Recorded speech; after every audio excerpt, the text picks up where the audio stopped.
दोस्तों नमस्ते। आज के लेक्चर में हम देखेंगे छत्तीसगढ़ के नामकरण से संबंधित टॉपिक कि प्राचीन समयों में छत्तीसगढ़ का नाम क्या था और छत्तीसगढ़ नाम कैसे पड़ा। तो सबसे पहले ये फैक्ट है कि छत्तीसगढ़ का जो उल्लेख है वो प्राचीन ऐतिहासिक और धार्मिक ग्रंथों में नहीं है। कहने का अर्थ है जो प्राचीनतम जो वेद वगैरह है जैसे ऋग्वेद है उसमें छत्तीसगढ़ का कोई उल्लेख नहीं है। कारण ये था कि जो भारत में उस समय जो आर्य आए थे उनका प्रसार सप्त सैंधव क्षेत्र में था, न कि इस क्षेत्र में। ये इसी क्षेत्र में सप्त सैंधव वाले प्रदेश वाले क्षेत्र में इनका बसाहट था। ये छत्तीसगढ़ वाले क्षेत्र में नहीं आ पाए थे। ना ही नर्मदा नदी का उल्लेख है, ना ही विंध्य पर्वत का उल्लेख है। इसलिए हम कह सकते हैं कि आर्यों का प्रसार इस क्षेत्र में नहीं हुआ था। तो ऋग्वेद में इसका कोई उल्लेख नहीं है ना। का जो प्राचीन नाम है, जो नाम हमको मिलता है विभिन्न ग्रंथों में, वो है दक्षिण कोसल और इस क्षेत्र की भाषा का प्राचीन नाम है कोसली। तो हम विभिन्न मत देखेंगे कि दक्षिण कोसल से संबंधित कौन कौन से साक्ष्य हैं, कि कोसल कौन से साहित्य में कहा गया है, महाकौशल का प्रयोग किसने किया, छत्तीसगढ़ से संबंधित हम देखते हैं तर्क, बेगलर का मत क्या था, डॉल्मी का मत क्या था। डॉल्मी एक भूगोलवेत्ता थे जिन्होंने भी इसके नाम के संबंध में एक मत रखा है। गढ़ और किला वाला मत हम देखेंगे जो सर्वमान्य तर्क माना जाता है। तो इसके संबंध में दो रूपों में हम देखेंगे, एक तो अभिलेखीय और साहित्यिक साक्ष्य को देखेंगे और देखेंगे छत्तीसगढ़ नाम का सर्वप्रथम प्रयोग कब हुआ था। तो हम देखते हैं कि जो वैदिक काल यानी कि जो उत्तर वैदिक काल है, उत्तर वैदिक काल में पूर्व वैदिक काल में कोई उल्लेख नहीं है, लेकिन उत्तर वैदिक काल में नर्मदा नदी का उल्लेख रेवा के रूप में मिल जाता है। मीन्स आर्यों का प्रसार इस क्षेत्र तक हो गया था, नर्मदा नदी वाले क्षेत्र यानी अमरकंटक वाले क्षेत्र में। इस क्षेत्र में क्या हुआ, अगस्त ऋषि जो थे वो इस क्षेत्र से दक्षिण भारत की ओर गमन किए थे। तो इस क्षेत्र को, छत्तीसगढ़ क्षेत्र को, उन्होंने दक्षिणापथ कहा था, है ना। तो उत्तर वैदिक काल में नर्मदा नदी का उल्लेख रेवा के रूप में मिलता है और कौशितकी उपनिषद में विंध्य पर्वत का उल्लेख मिलता है। मीन्स ये छत्तीसगढ़ के क्षेत्र से इनका जुड़ाव हो गया था। तो उत्तर वैदिक काल में छत्तीसगढ़ से संबंधित साक्ष्य मिलते हैं। ठीक है। अब दक्षिण कोसल देखते हैं। जो दक्षिण कोसल है उसकी रचना, दक्षिण कोसल जो है वो रामायण में वर्णित है। जो वाल्मीकि कृत रामायण है उसमें इस क्षेत्र को दो भागों में बांटा गया था, उत्तर कोसल और दक्षिण कोसल। जो उत्तर कोसल का भाग था वो आपका उत्तर प्रदेश वाला अयोध्या वाला क्षेत्र था जो सरयू नदी के किनारे है। उसमें राजा दशरथ राज करते थे। उस समय राजा भानुमंत थे इस क्षेत्र में, दक्षिण कोसल में। उत्तर कोसल के थे आपके राजा दशरथ। तो इनकी जो बेटी होती है कौशल्या, उनका विवाह राजा दशरथ से होता है और इन दोनों के जो पुत्र होते हैं भगवान श्री राम, इनके दो पुत्र होते हैं लव और कुश। तो लव को जो क्षेत्र मिलता है बाद में राज सत्ता, वो उत्तर कोसल का मिलता है और कुश को कुश स्थली राजधानी बनाकर दक्षिण कोसल का क्षेत्र मिलता है। ठीक है। तो जो इनकी दादी थी यानी भगवान राम की जो माता थी वो इस क्षेत्र से संबंधित रखती हैं, है ना। इससे संबंधित माता कौशल्या से संबंधित जो मंदिर है वो चंदखुरी में, रायपुर से जो लगा हुआ चंदखुरी क्षेत्र है जहाँ पुलिस ट्रेनिंग एकेडमी भी है, वहाँ इनका मंदिर है, वो भी विश्व में एक। तो दक्षिण कोसल से संबंधित आपका जो मत है वो रामायणकृत है, क्यों रामायण में दक्षिण कोसल का मत मिलता है, साक्ष्य मिलता है। रामायण काल में बस्तर को दंडकारण्य क्षेत्र के नाम से सुशोभित किया जाता था।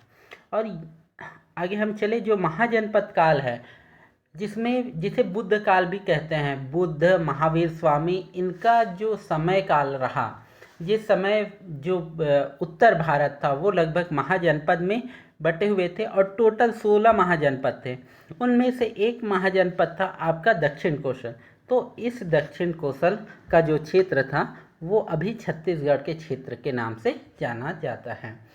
ये कोसल का कुछ समय इस क्षेत्र को कोसल नाम से भी जाना जाता था। तो जो कालिदास कृत जो रघुवंशम है, रघुवंशम की जिन्होंने रचना की कालिदास, उन्होंने एक कोसल क्षेत्र कहा और एक उत्तर कोसल कहा। तो संभवतः उत्तर कोसल का क्षेत्र जो था वो छत्तीसगढ़ के ऊपर भाग वाला क्षेत्र रहा होगा, और जो कोसल क्षेत्र था वो छत्तीसगढ़ का क्षेत्र था, है ना। तो कालिदास कृत रघुवंशम में कोसल है, दक्षिण कोसल आपका रामायण वाल्मीकि कृत, है ना। देखिए जो महाजनपद काल में है, इस काल में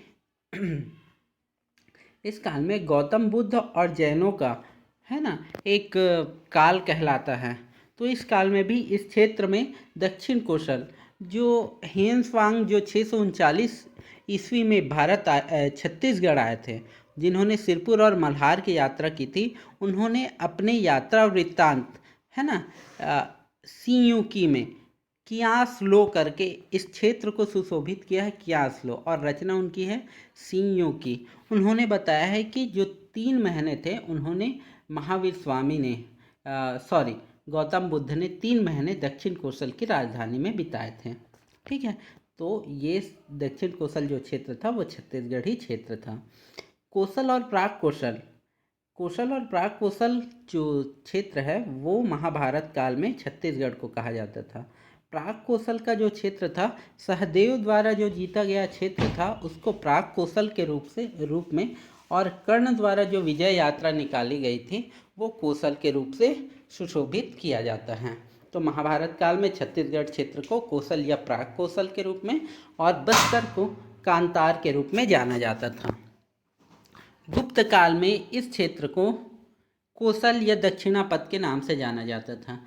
एक्चुअल में ये जो क्षेत्र था इससे होकर जो आर्य थे और जिनको दक्षिण जाना होता था इसी क्षेत्र से होकर जाते थे, है ना, क्योंकि इस क्षेत्र में एक बहुत बड़ा विंध्य पर्वत, सतपुड़ा पर्वत होने के नाम से इस क्षेत्र में जाना सुगम था। तो ये जो क्षेत्र कहलाया दक्षिण कोसल कहलाया, है ना, दक्षिणापथ कहलाया। कोसल और दक्षिणापथ आपके गुप्त काल में, कोसल और प्राग कोसल आपके महाभारत का, और बस्तर को गुप्त काल में महाकांतार कहा जाता था। महाकोसल, तो जो डॉक्टर कनिंघम हैं उन्होंने इस क्षेत्र को महाकोसल का नाम दिया है। उन्होंने कहा कि इस क्षेत्र का नाम महाकोसल है, और लाल प्रद्युमन सिंह ने भी महाकोसल को ही छत्तीसगढ़ माना है। में भी संभवतः है, इसका साहित्यिक स्रोत तो कोई नहीं है, तो पॉसिबल यह है कि इस क्षेत्र को गरिमायमान बनाने के लिए, मतलब एक गरिमा इसकी स्थापित करने के लिए इस क्षेत्र को महाकोसल नाम उन्होंने दिया होगा, जो डॉक्टर कनिंघम है और लाल प्रद्युमन सिंह ने। ठीक है, छत्तीसगढ़ से संबंधित तर्क दिया ए नेल्सन और डॉक्टर राय बहादुर हीरालाल ने। ए नेल्सन का कहना है कि चेदी वंश की शाखा का राज्य क्षेत्र होने के कारण चेदी वंशीय क्षेत्र, यानी ये चेदी वंशीय क्षेत्र ये क्या हो गया, बिगड़कर छत्तीसगढ़ हो गया, चेदी से छत्तीस। उसके बाद इन्होंने आधार जो दिया है वो जाजल देव द्वितीय का जो एक शिलालेख है उसको आधार माना गया है, जिसमें कहा गया है कि इस क्षेत्र में चेदी वंशी राजाओं का शासन था। डॉक्टर राय बहादुर हीरालाल, इन्होंने भी इस क्षेत्र को छत्तीसगढ़ का अपभ्रंश माना है। उन्होंने कहा कि महाजनपद काल में जो छत्तीसगढ़ था वो चेदी महाजनपद के अंतर्गत आता था, और कालांतर में यही छत्तीसगढ़ अपभ्रंश से छत्तीसगढ़ हो गया। ये जो चेदी वंशी राजाओं का जो क्षेत्र था वो जबलपुर त्रिपुरी का जो क्षेत्र था वही था। इस क्षेत्र का जो प्रभाव था, इस वंश का जो प्रभाव था वो छत्तीसगढ़ के कुछ क्षेत्रों में था। तो ये चेदी वंशीय राजाओं का क्षेत्र होने के कारण यह क्षेत्र क्या हो गया, आपका छत्तीसगढ़ हो गया, और कालांतर में यही बिगड़कर छत्तीसगढ़ हो गया। मिस्टर बेगलर जो थे वो मिस्टर अलेक्जेंडर कनिंघम के सहायक थे। जो मैंने इस पेज में बताया, पिछले पेज में जो डॉक्टर कनिंघम हैं उसके सहायक थे आपके मिस्टर बेगलर। इस क्षेत्र का सर्वे हुआ था, पूरे इंडिया का सर्वे हुआ था 1873-74 में। तो उनके सहायक जो बेगलर थे उन्होंने इस क्षेत्र का सर्वेक्षण किया था, और 1881-82 में उन्होंने कनिंघम ने archaeological survey of India report प्रस्तुत की थी।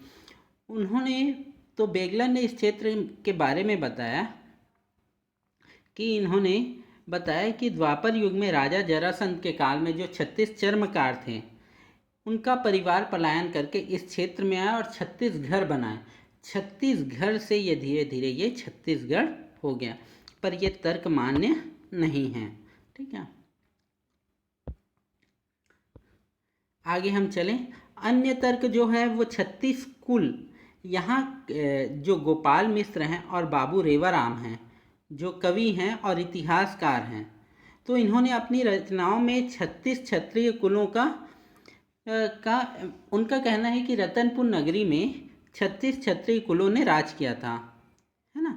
और उसका जो उल्लेख करते हैं गोपाल मिश्र और बाबू रेवाराम, है ना। तो लेकिन ये जो तर्क है वो कसौटी पर खरा नहीं उतरता है। अब जो भूगोलविद थे डॉल्बी, तो इन्होंने इसका प्राचीन नाम अधिष्ठित्री कहा है। उनका कहना है कि जो छत्तीसगढ़ क्षेत्र था वो अधिष्ठान पर्वत के नीचे दक्षिण भाग में था, है ना।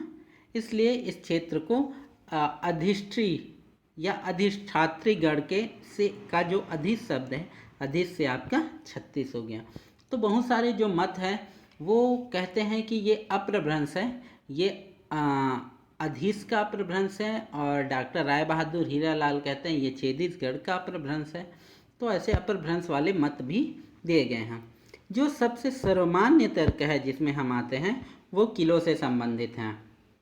हम जानते हैं कि जो प्राचीन काल में राजा अपनी सुरक्षा के लिए किले बनवाते थे, तो माना जाता है कि प्राचीन काल में छत्तीसगढ़ वाले क्षेत्र में टोटल 36 किले थे, जिसको हम छत्तीसगढ़ भी बोलते हैं। 36 गढ़, अलग अलग गढ़ होते थे, यानी एक ऐसा क्षेत्र बना दिया जाता था। जैसे मराठा काल में हम देखते हैं जो इनका प्रशासन जो था वो गढ़ से होता था, एक गढ़ का फिर अलग कोई प्रशासक होता था।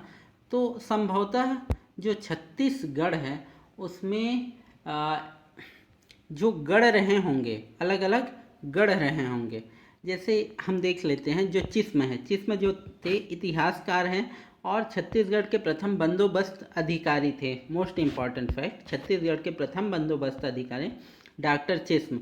तो ये कलचुरी शासक जो कल्याण साय था, कल्याण साय जिसको कहा जाता है जहांगीर या अकबर के दरबार में रहकर आया था, ये कंफर्म नहीं है, बट सबसे सर्वमान्य जो माना जाता है आईने अकबरी जो अबुल फजल ने लिखी है उसमें ये बात बताया गया है कि वो अकबर के शासनकाल में थे, लेकिन कई बुक्स कहते हैं कि ये जहांगीर के शासनकाल में मुग़ल दरबार में गए थे।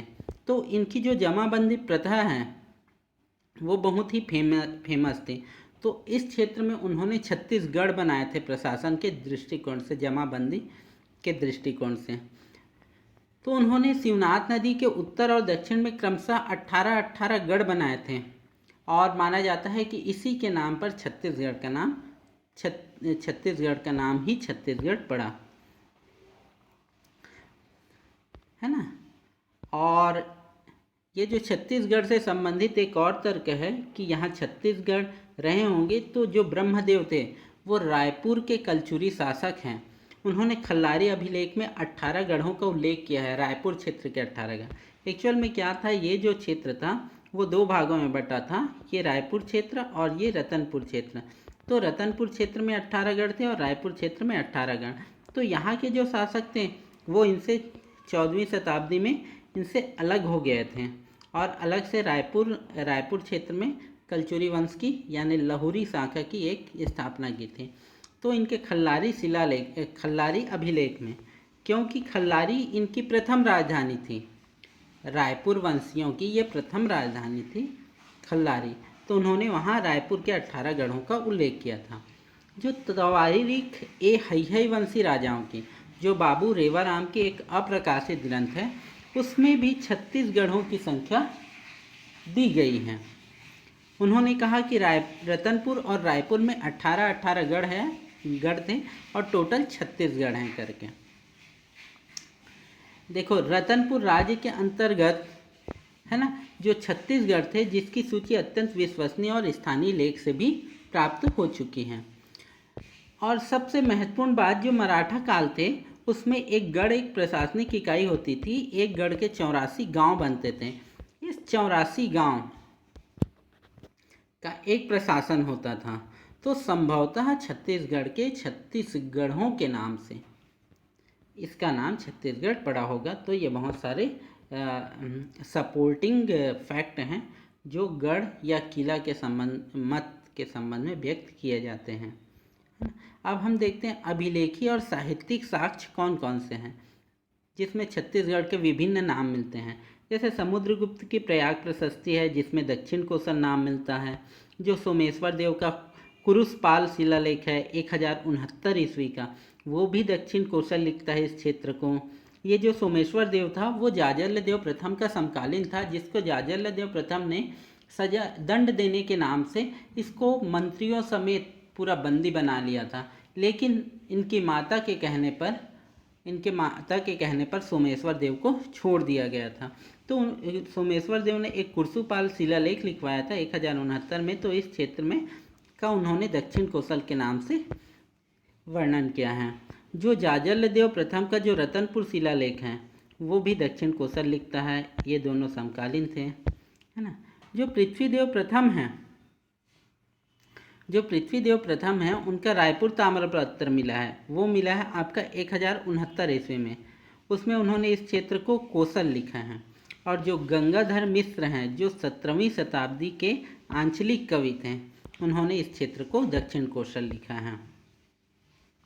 अब देखते हैं कुछ विद्वानों ने और कुछ साहित्यों में इस क्षेत्र का क्या क्या नाम है, समराइज कर देते हैं। डॉक्टर हीरालाल ने दक्षिण कोसल और छत्तीसगढ़ का अपभ्रंश माना है। सी वैद और प्रयोगदत्त शुक्ल ने इस क्षेत्र को कोसल माना है, कोसल नाम था प्राचीन। वाल्मीकि रामायण में जो इस क्षेत्र को दक्षिण कोसल के नाम से जाना जाता था और कोसल पूरा उत्तर कोसल और दक्षिण कोसल में विभक्त था। जो संस्कृत व्याकरण है, जिसकी पहले संस्कृत व्याकरण जो पाणिनि ने लिखी है ना, जिसको अष्टाध्यायी के नाम से जानते हैं, उन्होंने इस क्षेत्र को कोसल लिखा है। कालिदास के रघुवंशम में इस क्षेत्र को कोसल नाम दिया गया है और छत्तीसगढ़ का ऊपर वाला क्षेत्र उत्तर कोसल के नाम से प्रख्यात था।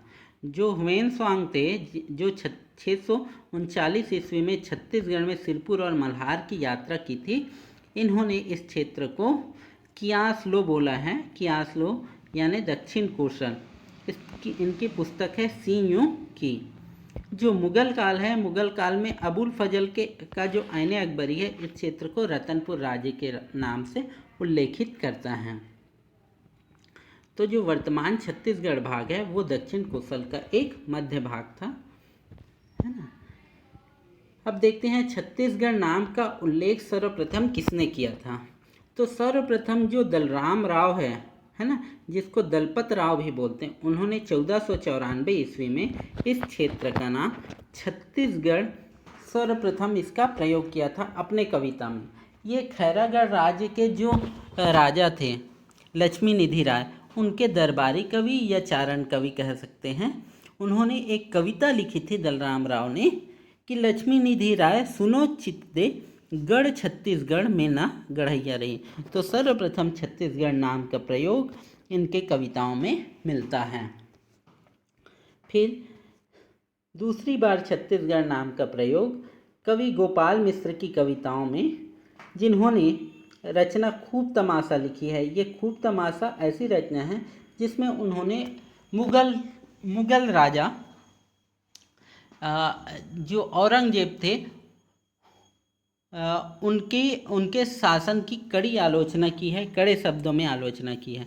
तो उन्होंने 1746 में जो उन्होंने रचना की थी उसमें इस क्षेत्र को उन्होंने छत्तीसगढ़ की संज्ञा दी है। ये जो कलचुरी शासक राजसिंह थे उनके दरबारी कवि थे। और मिस्टर J.T. ब्लंट जो कि 1795 ईस्वी में छत्तीसगढ़ क्षेत्र में आए थे और इनके नाम से एक संघर्ष हुआ था, भोपाल पट्टनम संघर्ष। ये संघर्ष ऐसा था जिसमें आदिवासियों ने इन्हें इंद्रावती नदी पार करने से रोक दिया था। ये जो J.T. ब्लंट थे वो भोपाल पट्टनम जमींदारी के जमींदार से मिलने इंद्रावती नदी पार करके जाना चाहते थे, पर आदिवासियों ने इनको रोक दिया। तो ये मिस्टर जेटी ब्लंट हैं, इन्होंने 1795 में बिलासपुर गजेटियर में शासकीय रूप से छत्तीसगढ़ शब्द का सर्वप्रथम प्रयोग किया है। फिर बाद में जो ब्रिटिश रेजिडेंट था जेनकिंस, इन्होंने इस क्षेत्र को जमींदार्स ऑफ छत्तीसगढ़ लिखना शुरू कर दिया था। उसके बाद जो छत्तीसगढ़ के प्रथम आधुनिक इतिहासकार हैं बाबू रेवाराम, उन्होंने 1896 में जो रचना लिखी विक्रम विलास, उसमें इस क्षेत्र को छत्तीसगढ़ नाम से सुशोभित किया है। इन्होंने बाबू रेवाराम ने सिंहासन बत्तीसी का पद्य अनुवाद भी किया था। तो याद रखिए, पहला आपका हो गया ये जो दलराम राव है, जिन्होंने 1494 में, है ना, पहला प्रयोग किया था। फिर कवि गोपाल मिश्र ने 1746 में, फिर 1795 में जेटी ब्लंट ने, फिर 1896 में विक्रम विलास में बाबू रेवाराम ने। तो 1494, 1746, 1795 और 1896। 1700 वाले दो हैं, द ग द ब द गब कर